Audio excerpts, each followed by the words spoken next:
ይህ የ2017 ዓመተ ምህረት የአንደኛ ደረጃ ትምህርት ማጠናቀቂያ ክልል አቀፍ የስድስተኛ ክፍል አማርኛ እንደ አፍ መፍቻ ቋንቋ ፈተና ከነመልሱና ማብራሪያው ነው። መመሪያ 1 ከተራ ቁጥር 1 እስከ 28 ለቀረቡት ልዩ ልዩ ጥያቄዎች ከተሰጡት አማራጭ መልሶች መካከል ትክክል የሆነው መልስ የያዘውን ፊደል ምረጥ ወይም ምረጭ። አንደኛ ከሚከተሉት ውስጥ ስም የሆነው የትኛው ነው? ሀ ጠነከረ፣ ለ ደብተር፣ ሐመሩሃ ወፍራም፣ መ ጠንካራ።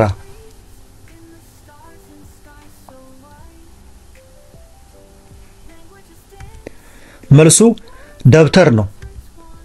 ስም የሆነው ደብተር ነው፣ ምክንያቱም ነገርን ወይም ኦብጀክት የሚያመለክት ስለሆነ።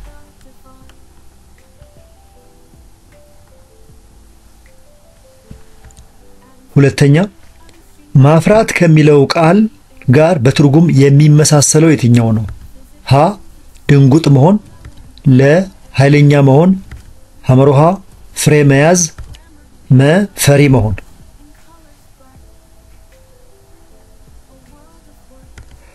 መልሱ ፍሬ መያዝ ነው።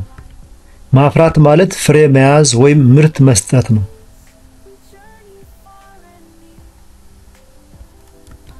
ሶስተኛ መቆጠብ የሚለውን ቃል በትርጉም የሚቃረነው ቃል የትኛው ነው?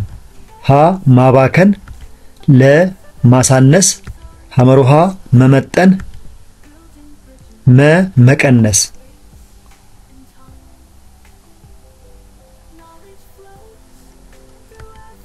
መልሱ ማባከን የሚለው ነው። መቆጠብ ማለት በአግባቡ እና በመጠኑ መጠቀም ወይም መመጠን ማለት ሲሆን ተቃራኒው ግን ማባከን ነው።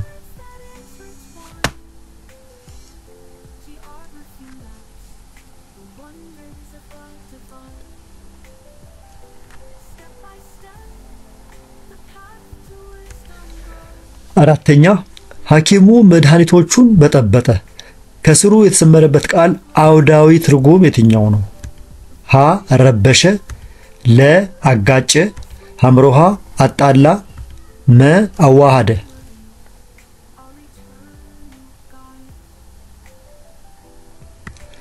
መልሱ አዋሃደ የሚለው ነው። በጠበጠ የሚለው ቃል አውዳዊ ትርጉሙ አዋሃደ ማለት ነው።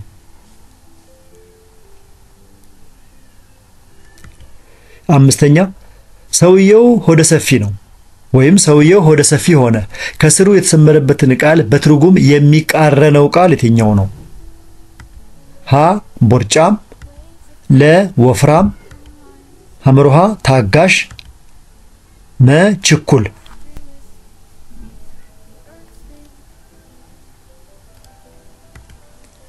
መልሱ ችኩል ነው። ሆደ ሰፊ ማለት ትርጉሙ ታጋሽ ወይም ትዕግስተኛ ማለት ሲሆን የዚህ ተቃራኒ ደግሞ ችኩል ነው የሚሆነው። ስድስተኛ እህቴ እሳት ተማሪ ናት። ከስሩ የተሰመረበት ቃል አውዳዊ ትርጉም የትኛው ነው? ሀ ጎበዝ፣ ለ ነገረኛ፣ ሐመሩሃ ችኩል፣ መ አናዳጅ።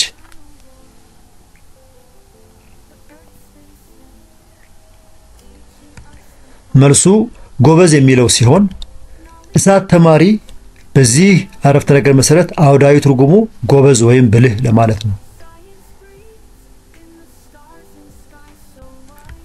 ሰባተኛ እናቴ ከተፍ አለችልኝ።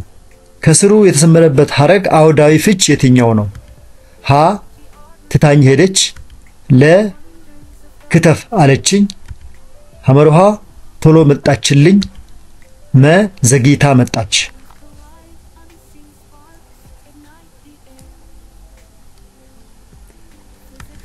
መልሱ ቶሎ መጣችልኝ የሚለው ነው። ከተፍ አለችልኝ የሚለው ሐረግ አውዳዊ ትርጉሙ ቶሎ መጣችልኝ ወይም ፈጥና መጣችልኝ ለማለት ነው። ስምንተኛ ሕፃናትን ሁልጊዜ ዳሽ ያስፈልጋል። ለክፍት ቦታው ተስማሚ የሆነው ቃል የትኛው ነው? ሀ እንክብካቤ፣ ለ መንከባከብ፣ ሐመሩሃ ተንከባክቦ፣ መ ይንከባከብ።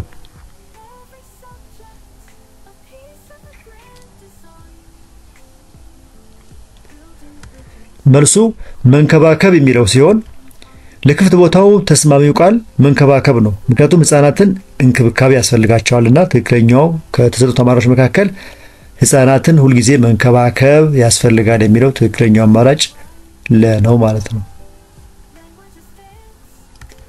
ዘጠነኛ መማሪያ መጽሐፍትን ዳሽ መያዝ ያስፈልጋል። ለክፍት ቦታው ተስማሚ የሆነው ቃል የትኛው ነው? ሀ ጠንቃቃ፣ ለ ጥንቁቅ፣ ሐመሩሃ አጠናቃቂ፣ መ በጥንቃቄ።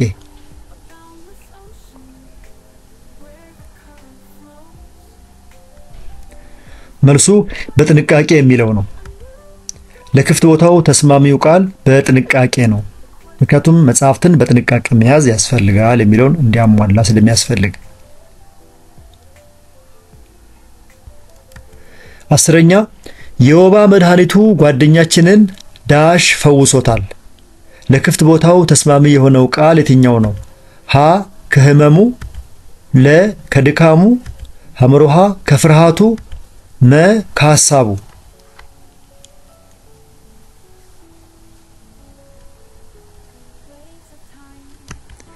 መልሱ ከህመሙ የሚለው ነው።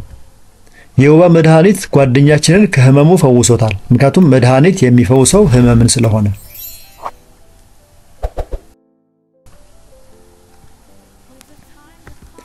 11ኛ ከሚከተሉት ውስጥ የወል ስም የሆነውን ምረጡ። ሀ ከድር፣ ለ ሂሩት፣ ሐመሩሃ ነብር፣ መ ተሰማ።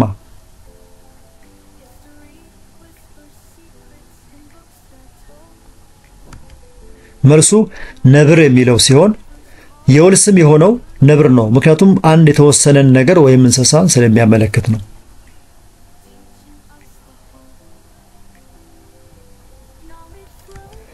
12ኛ ከሚከተሉት ውስጥ ጥቅል ስም የሆነውን ምረጡ።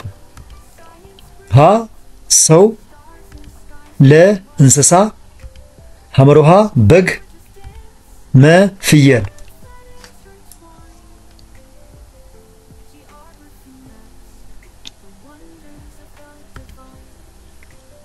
መልሱ እንስሳ የሚለው ነው። ሰው የወል ወይም የጋራ ስም ነው። እንስሳ ጥቅል ስም ነው። በግ የወል ወይም የጋራ ስም ነው። ፍየልም የወል ወይም የጋራ ስም ነው። ስለዚህ ትክክለኛው እንስሳ የሚለው ጥቅል ስም።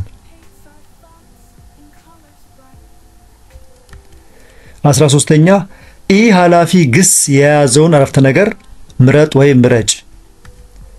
ሀ ዘመዶቻችን ዛሬ ወደ ሀገራቸው ሄደዋል። ለ ዘመዶቻችን ትናንት ባህር ዳር መጥተዋል። ሐመሩሃ ዘመዶቻችን አምና ደሴ መጥተው ነበር። መ ዘመዶቻችን ከነገ ወዲያ ጎንደር ይመጣሉ።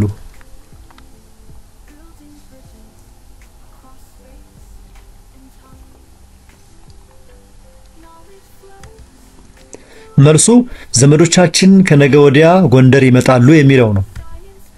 ኢ ኃላፊ ግስ ይመጣሉ የያዘው አረፍተ ነገር ነው። ሌሎቹ አረፍተ ነገሮች ኃላፊ ግሶችን ይዘዋል። ሄደዋል፣ መጥተዋል፣ ነበር፣ እነዚህ ሙሉ ኃላፊ ግሶች ናቸው። ይመጣሉ ግን ኢ ኃላፊ ግስ ነው ማለት ነው። 14ኛ ተማሪ ጎበዝ እናቴ ትፈልጋለች እንደሆንላት የሚሉት ቃላት ቅደም ተከተል ሲስተካከል የምናገኘው አረፍተ ነገር የትኛው ነው? ሀ እናቴ ጎበዝ ተማሪ እንደሆንላት ትፈልጋለች። ለ ተማሪ ጎበዝ እናቴ ትፈልጋለች እንደሆንላት። ሐመሩሃ እናቴ ትፈልጋለች ተማሪ ጎበዝ እንደሆንላት። መ ትፈልጋለች እናቴ እንደሆንላት ጎበዝ ተማሪ።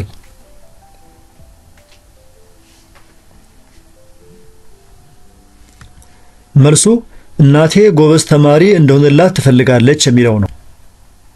ቃላቱ በተገቢው ቅደም ተከተል ሲደረደሩ ይሄኛውን ሐሳብ ያጎለብታሉ ማለት ነው። 15ኛ የሥርዓተ ነጥብ አገባቡ ትክክል የሆነው አረፍተ ነገር የትኛው ነው?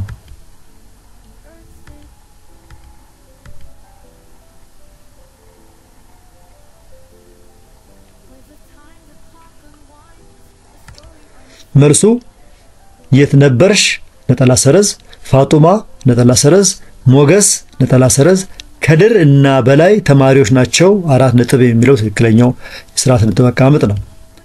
ይህ አረፍተ ነገር ትክክለኛ የስርዓተ ነጥብ አጠቃቀም መጠቀሙ የሚያሳየው ከሌሎቹ የሚለይበትን የምናይበት መንገድ ይሆናል ማለት ነው።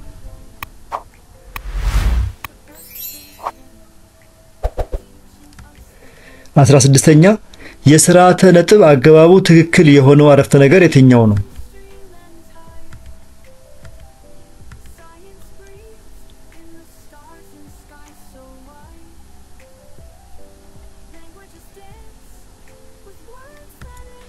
መልሱ በሐመር ውሃ ስር የሚታየው መምህራችን ትምህርታችሁን በርትታችሁ አጥኑ ብለዋል የሚለው ነው። ትምህርታችሁን በርትታችሁ አጥኑ የሚለው ሐሳብ በትምህርተ ጥቅስ ውስጥ ይቀመጣል ማለት ነው።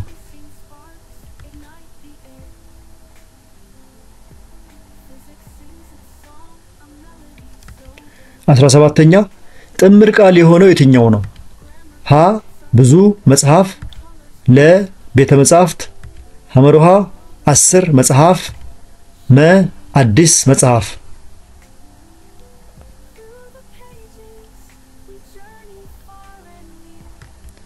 መልሱ ቤተ መጻሕፍት የሚለው ነው። ጥምር ቃል የሆነው ቤተ መጻሕፍት ነው። ምክንያቱም ከሁለት ቃላት ወይም ከቤትና መጽሐፍ ተጣምሮ አንድ ቃል ሆኗልና።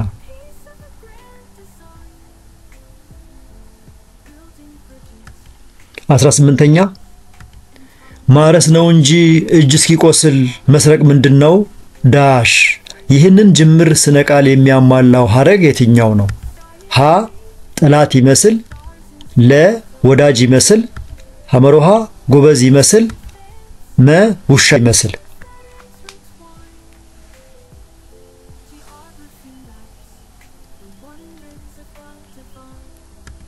መልሱ ውሻ ይመስል የሚለው ነው። ማረስ ነው እንጂ እጅ እስኪቆስል መስረቅ ምንድነው? ውሻ ይመስል የሚለው አባባል ነው። ይህ ስነ ቃል ባደረኩት ማረስ ነው እንጂ እጅ እስኪቆስል መስረቅ ምንድነው? ውሻ ይመስል የሚለው ትክክለኛው ምላሽ ያመላክታል ማለት ነው።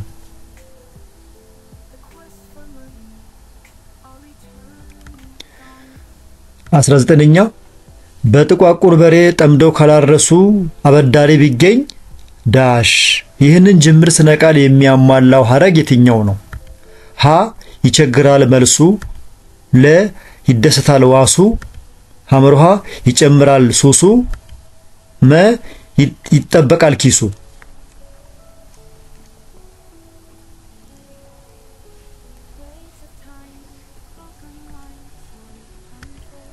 መልሱ ይቸግራል ሱሱ የሚለው ነው።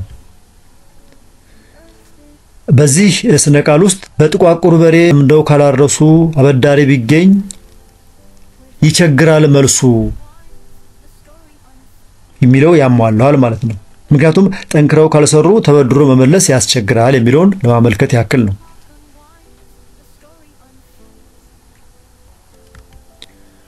20 የከተማ ነዋሪዎች ማህበር የሚለው ሐረግ በአጭሩ በትክክል መጻፉን የሚያሳየው የትኛው ነው? ሀ ከነማህ፣ ለ የከነማ፣ ሐመር ውሃ ከተነማ፣ መ ከነማ።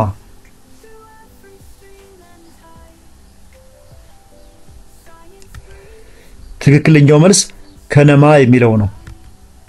የከተማ ነዋሪዎች ማህበር በአጭሩ ሲጻፍ ከነማ ተብሎ ይጻፋል።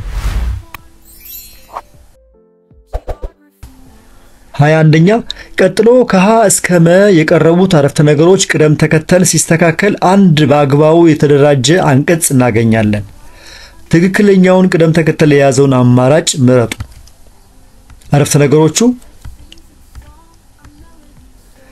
ሀ ምክንያቱም ዘመናዊ ሕክምና ምርጥ ከሆነ ባህላዊ ሕክምና ጋር ይቀናጃል። ለ ሰዎች ዘመናዊ ሕክምና በማደጉ ባህላዊው እየቀነሰ መጥቷል ይላሉ። ሐመር ውሃ መቀናጀቱም በተናጠል ከሚሰጠው ሕክምና የበለጠ ፈውስን ያስገኛል። መ ይህን አባባል የሚጠቀሙ ሰዎች ምት ግን ትክክል አይደለም። ስለዚህ ትክክለኛው ቅደም ተከተል የሚሆነው የትኛው ነው? ሀ ለ መ ሐመር ውሃ ሀ ለ መ ሐመር ውሃ ለሃ ሐመሮሃ ሐመሮሃ ሃ መ ለ መ ለመ ሃ ሐመሮሃ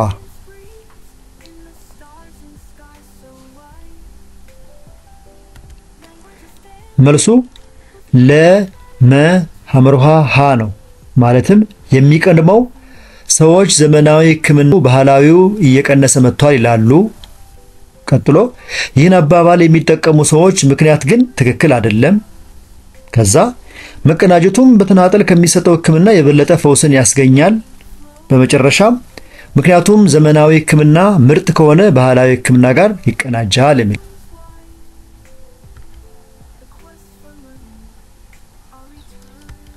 22ኛ ፋጢማና ፋሲካው ጎበዝ ተማሪዎች ናቸው። አማርኛ ቋንቋ ትምህርት በጣም ይወዳሉ። በትምህርቱ ጥሩ ውጤት ያስመዘግባሉ። በክፍል ውስጥ የተማሩትንና ወደፊት የሚማሩትን በማንበብ ይረዳዳሉ። ፋጢማ ያወቀችውን ለፋሲካው ታስረዳዋለች። ፋሲካው በበኩሉ የሚያውቀውን ለፋጢማ ያስረዳታል። ከነሱ አቅም በላይ የሆነ ጥያቄ ሲገጥማቸው መምህራቸውን ይጠይቃሉ። ይህ ጽሑፍ የቀረበበት ስልት የትኛው ነው? ሀ ማነጻጸር፣ ለ ማወዳደር፣ ሐመሮሃ ገለጻ፣ መ ምሳሌ።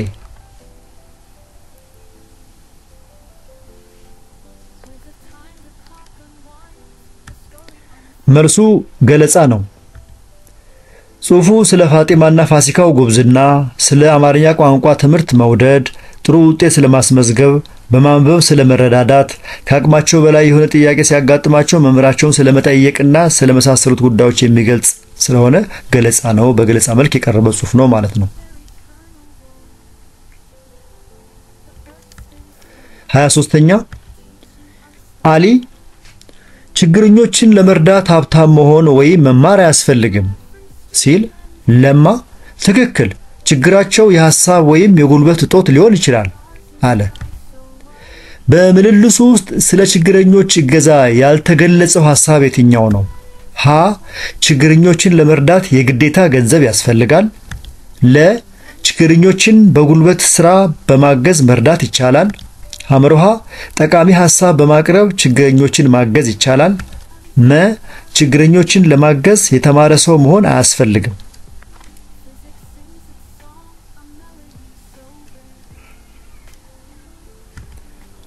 መልሱ ችግረኞችን ለመርዳት የግዴታ ገንዘብ ያስፈልጋል የሚለው ሐሳብ ነው። በምልልሱ ውስጥ ለተገለጸው ሐሳብ የግዴታ ገንዘብ መኖር አለበት የሚለው አልተጠቀሰም፣ ተካተዋል።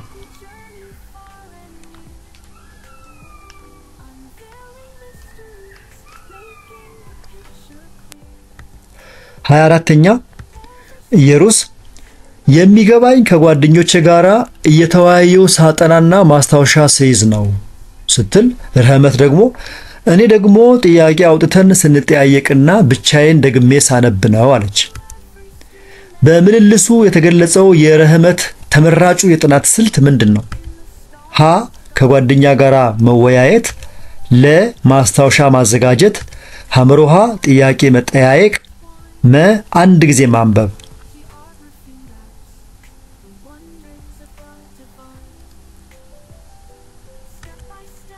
መልሱ ጥያቄ መጠያየቅ ነው። ረህመት ተመራጩ የጥናት ስልቷ ጥያቄ አውጥተን ስንጠያየቅ ነው ባለችው መሰረት ጥያቄ መጠያየቅ የሷ የምርጫዋ ነው ማለት ነው፣ ወይም የጥናት ስልቷ ነው። 25ኛ ተማሪው ምን ይላል? ከልጅነቴ አንስቶ መስራት እንጂ ማጥናት አልለመድኩም ሲል መምህሩ ውጤታማ ለመሆን ጠንክሮ ማጥናትን መልመድ አለብህ አለው። ከመምህሩ መልስ የምንገነዘበው መልእክት ምንድን ነው? ሀ ትምህርትን መማር እንጂ ማጥናት አያስፈልግም። ለ ውጤታማ ለመሆን ጠንክሮ ማጥናት ያስፈልጋል። ሐመሮሃ የልጅነት ጊዜ በብዛት ባረባ ምክንያት ይባክናል። መ ጠንክሮ መስራትና ማጥናት ልዩነት የላቸውም።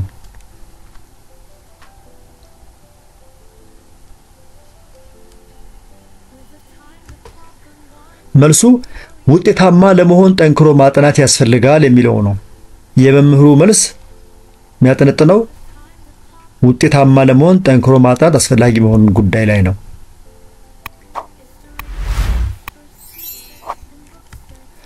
26ኛ አባት ምን ያሉ የልጅን ነገር ወልደ ስታይ ነው የምታውቀው ሲሉ ልጅ ደግሞ አባትዬ ምን አጠፋው አለ።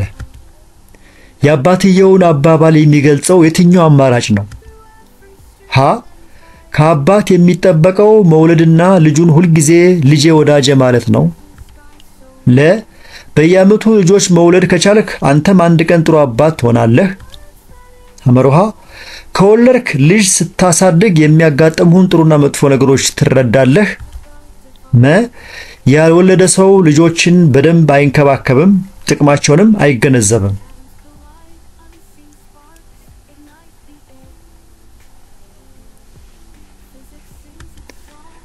መልሱ ከወለድክ ልጅ ስታሳድግ የሚያጋጥሙህን ጥሩና መጥፎ ነገሮች ትረዳለህ የሚለው ነው።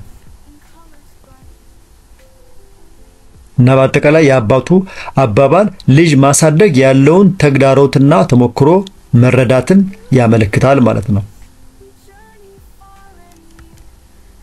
27ኛ በገበሬና በነጋዴ መካከል ነው። ገበሬው እንዲህ አለ፣ ሁሉ ካንተ ይገኝ ምርጥ ዘር አጣሁ ብዬ ተጨንቄ ነበር ሲለው ነጋዴው አንተ ሰላም ሁን፣ አንተ ባታመርተው የታመጣው ነበር አለው። ነጋዴው ለገበሬው ሰላምን የተመኘለት ለምንድን ነው? ሀ ገበሬው ባያመርት ዘር በቀላሉ እንደማይገኝ ስለተገነዘበ። ለገበሬው በውድ ዋጋ ስለሸጠለትና እጥፍ ስላተረፈበት። ሐመሩሃ ገበሬው ዘር ሲያጣ ነጋዴው እንደሚያበድር ስለተረዳ። መ የገበሬው ስንፍና ስላናደደውና ተገቢ ቅጣት ስለቀጣው።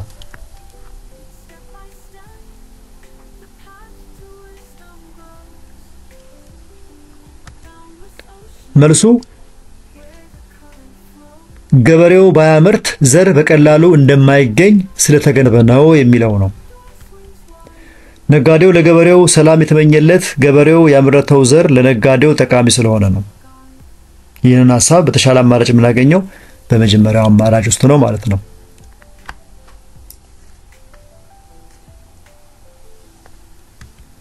28ኛ በመምህርና በአንጥረኛ መካከል ነው። መምህሩ እንዲህ አለ፣ ተማሪዎቼ የሚወዱኝ ትምህርቱን በቀላሉ እንዲገነዘቡ ሳደርግ ነው።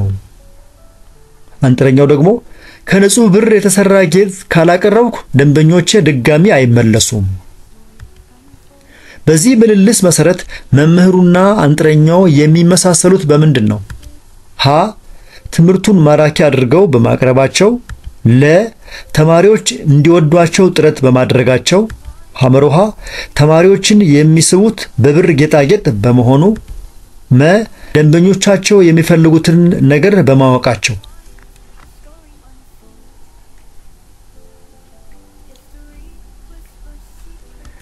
መልሱ ደንበኞቻቸው የሚፈልጉትን ነገር በማወቃቸው ነው። መምህሩና አንጥረኛው ደንበኞቻቸው ማለትም ተማሪዎችና ገዢዎች ትን በማወቅና በማቅረብ ይመሳሰላሉ።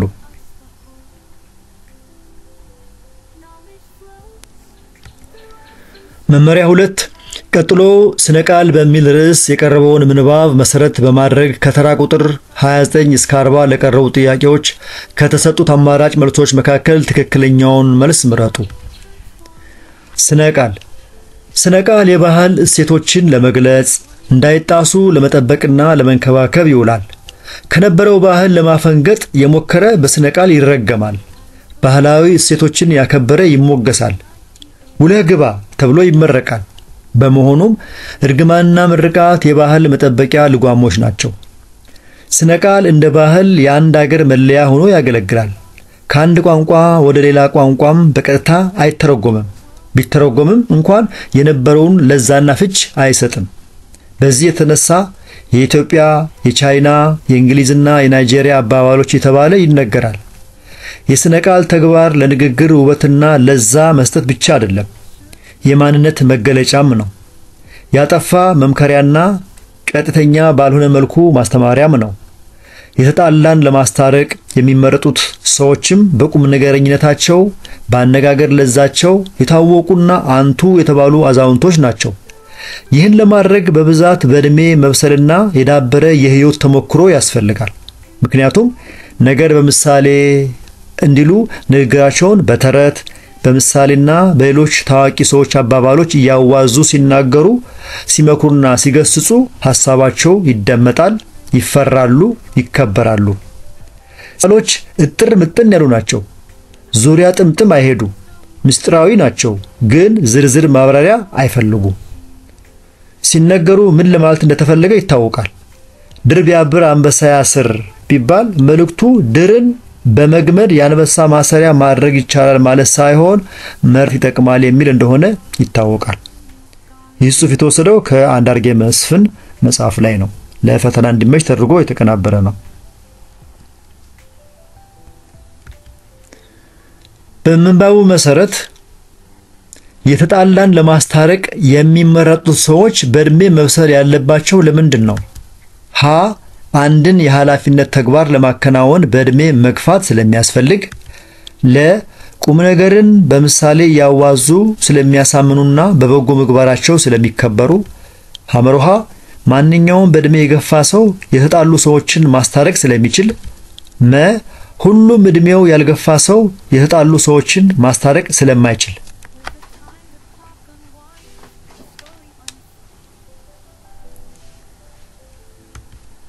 መልሱ ቁም ነገርን በምሳሌ ያዋዙ ስለሚያሳምኑና በበጎ ምግባራቸው ስለሚከበሩ ነው።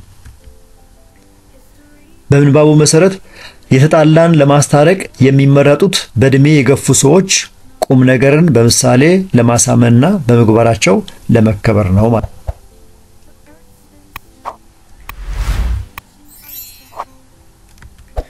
30ኛ በምንባቡ መሰረት በስነ ቃል ተግባር ውስጥ የተካተተው የትኛው ነው? ሀ ያጠፋን መገሰጽ፣ ለ ምክር አለመስማት፣ ሐመሮሃ ምስጋና መንፈግ፣ መ ንግግርን ማንዛዛት።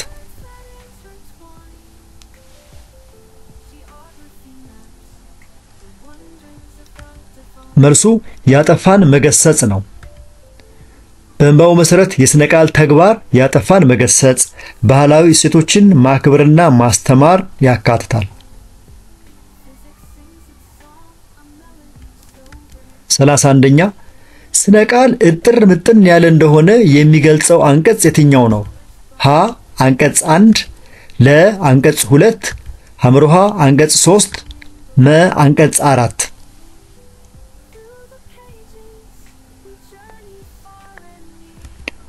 መልሱ አንቀጽ 4 ነው። ስነ ቃል እጥር ምጥን ያለ መሆኑን በአንቀጽ 4 ቃል በቃል ተቀምጧል ማለት ነው፣ ወይም ተገልጿል።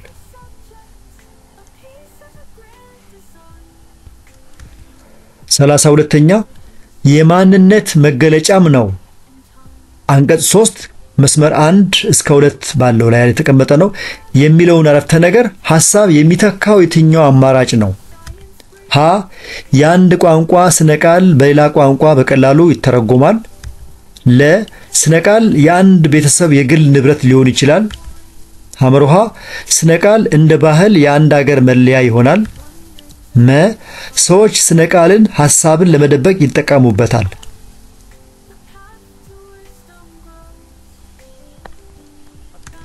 መልሱ ስነ ቃል እንደ ባህል የአንድ ሀገር መለያ ይሆናል የሚለው ነው። የማንነት መገለጫም ነው የሚለው ሐሳብ ስነ ቃል የአንድ ሀገር መለያ መሆኑን ለማመልከት ያክል ነው።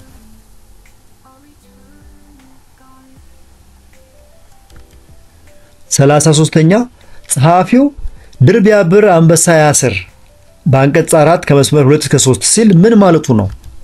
ሀ ሰዎች ቢተባበሩ ችግርን መቋቋምና ማስወገድ ይችላሉ። ለ ድሮች በጣም ጠንካራ ስለሆኑ ኃይለኛ አንበሳ ያስራሉ። ሐመሮሃ ገመድ አንበሳን አስሮ የሚያስቀረው ከድር ሲሰራ ነው። መ ድር አንበሳን አስሮ በመያዝ ሰዎችን ከጥቃት ያድናል።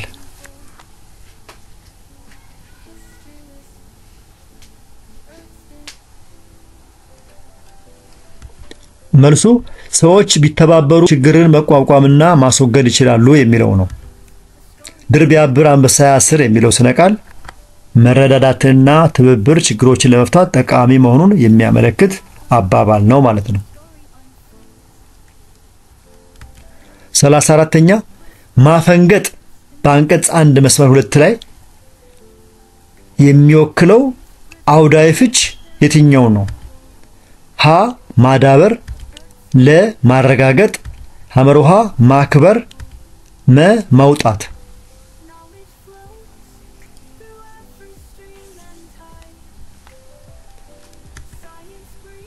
መውጣት የሚለው ነው። ማፈንገጥ በአውዳዊ ፍቹ መውጣት ወይም ከባህል መቅረት ማለት ነው።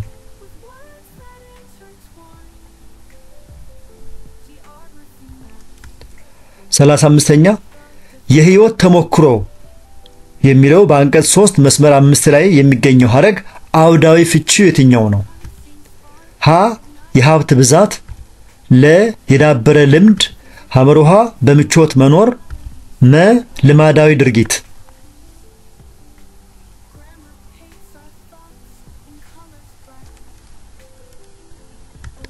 መልሱ የዳበረ ልምድ ነው።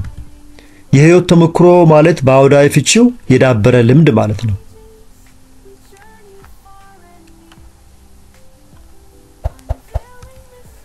36ኛ በምንባቡ መሰረት ሰዎች ንግግራቸውን በስነ ቃል እያዋዙ ሲያቀርቡ ምን ይሆናሉ? ሀ ይዋረዳሉ፣ ለ ይጸጸታሉ፣ ሐመሩሃ ይደመጣሉ፣ መ ይቸኩላሉ።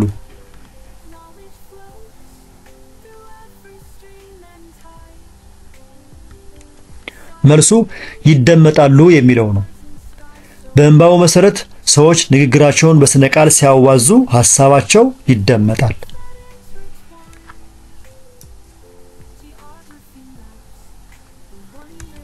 37ኛ በሁለተኛው አንቀጽ የተገለጸው ሐሳብ የትኛው ነው?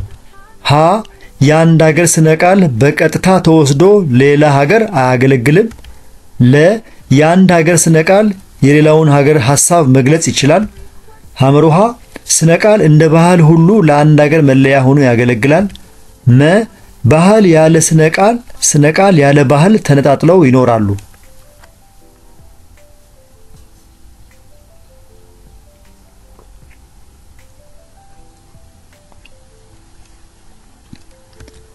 መልሱ ስነ ቃል እንደ ባህል ሁሉ ለአንድ ሀገር መለያ ሆኖ ያገለግላል የሚለው ነው።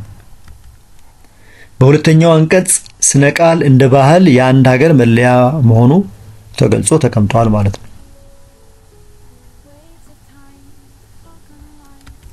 38ኛ በምንባቡ ውስጥ ስነ ቃል መለያቸው እንደሆነ ከተጠቀሱት ሀገራት የተካተተው የቱ ነው? ሀ ናይጄሪያ፣ ለ ፈረንሳይ፣ ሐመሩሃ አልጄሪያ፣ መ ፓኪስታን።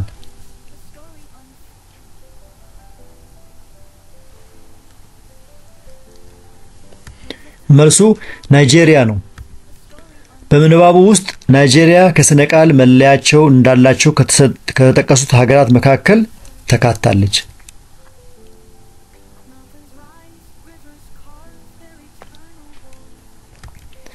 39ኛ ውለህ ግባ በአንቀጽ 1 መስመር 2 የሚለው ፈሊጥ አውዳዊ ፍች የትኛው ነው? ሀ ፈጥነህ ሂድ፣ ለ ቶሎ ተመለስ፣ ሐመሩሃ ብሩክ ሁን፣ መ ጉዞህ ይርዘም።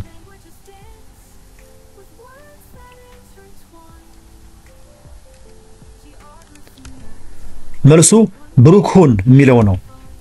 ውለህ ግባ የሚለው ፈሊጣዊ ወይም ፈልጣዊ አባባል በአውዳዊ ፍቺው ብሩክ ሁን ወይም ተባረክ ለማለት ነው። ምርቃት ነው።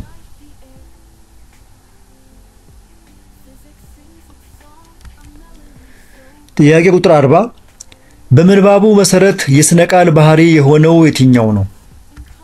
ሀ ሐሳቡን ለመረዳት ሰፊ ማብራሪያ ይፈልጋል፣ ለ ሳይንዛዛ እጥር ምጥን ብሎ ተከሽኖ ይቀርባል፣ ሐመሩሃ ሐሳብ ለመግለጽ በርካታ ቃላትን ይጠቀማል፣ መ መልእክትን አዝናኝና ሳቢ አድርጎ አያቀርብም።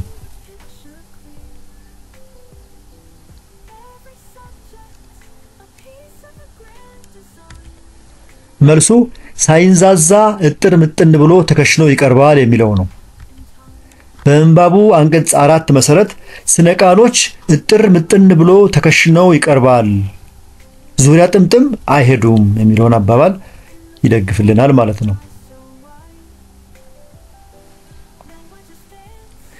የተከበራችሁ የዚህ ቻናል ተከታታዮች ይህ የ2017 ዓመተ ምህረት የስድስተኛ ክፍል የአማርኛ ሚኒስትሪ ፈተና ከነ መልሱና ከነ ማብራሪያው ነው። በዚህ ጥያቄና ማብራሪያ ላይ አስተያየት ካላችሁ በአስተያየት መስጫው ላይ አስቀምጡ። ጥያቄው ጠቃሚ ሆኖ ከተገኘ ላይክ፣ ሼር እና ሰብስክራይብ አድርጉ። ለዘንድሮ የ2017 ዓመተ ምህረት የስድስተኛ ክፍል ፈተና ተፈታኞች መልካም ውጤት፣ መልካም ጊዜ። አመሰግናለሁ።